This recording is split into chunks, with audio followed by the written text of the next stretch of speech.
Créé lors du sommet du 15 au 17 février 2014 par 5 États du Sahel dont la Mauritanie, le Mali, le Burkina Faso, le Niger et le Tchad, le G5 Sahel ou G5S est un cadre institutionnel de coordination et de suivi de la coopération régionale en matière de politique, de développement et de sécurité.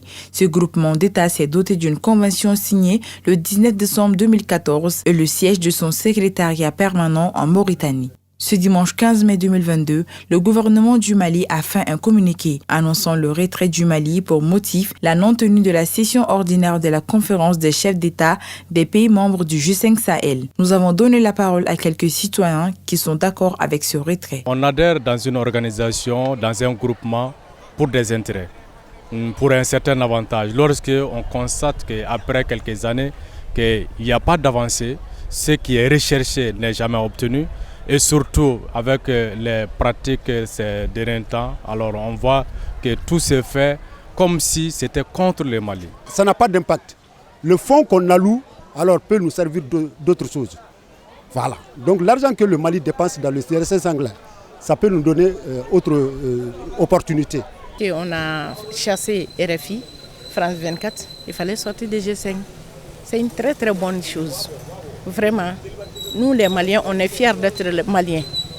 Maintenant, on sait bien que nos dirigeants que nous avons maintenant, c'est des gens qui sont dignes. Ils sont fiers et on va les soutenir jusqu'à la mort.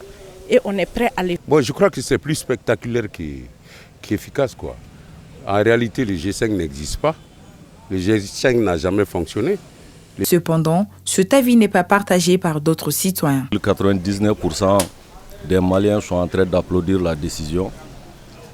Contrairement à moi, je trouve que c'est un autre cas qui vient s'ajouter à d'autres qui existent déjà. Bon, comme maintenant, là, on est dans un pays où il faut faire les éloges et c'est ça qui fait le populisme aujourd'hui au Mali. Tout le monde a peur de s'exprimer négativement. Il suffit seulement de dire vive la transition, applaudissez pour Ouachimi et puis là, tu es un bon Malien.